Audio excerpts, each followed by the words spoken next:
Гэр бүл хөдөлмөр нийгэм хамгааллын яам, Азийн бүтээмжийн байгууллага, Монголын бүтээмжийн холбоотой хамтран үндэсний бүтээмжийн мастер төлөвлөгөөг боловсруулж оролцогч талуудад танилцууллаа. Үндэсний төвшөнд бүтээмжийн өсөлтийг дэмжихэд чиглэсэн 5 стратеги зорилтыг тодорхойлж, тэр болон хувийн хвшил, мэргэжлийн холбоот хамтран хэрэгжүүлэх тогтолцоо арга замыг тусгасан байна.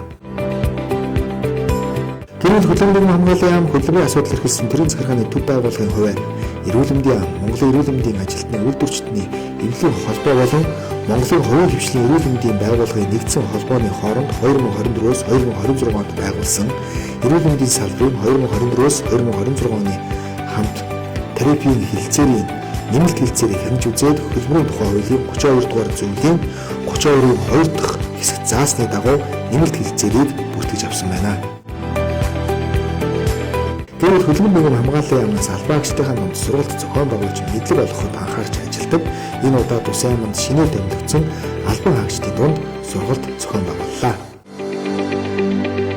Монгол улс хүүхд гэр бүлийн асуудал хариуцсан нийгмийн ажилтнтай болсноор хүүхд хамгааллын үйлчлэгээ сайжирч салбарт олон ахиц дэвшил гарч байна.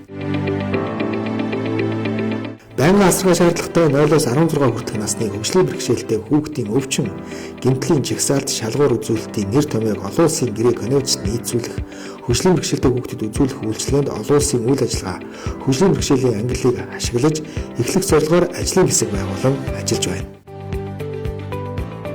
Монгол Улсын засгийн газраас хэлийн замд оршин суугаа иргэдийн эрх ашиг хамгаалах хүрээнд Монгол иргэд олноор ажиллаж амьдарч буй улс орнуудтай нийгмийн хамгааллын хоёр талд хэлэлцээрүүдийг байгуулан ажилладаг.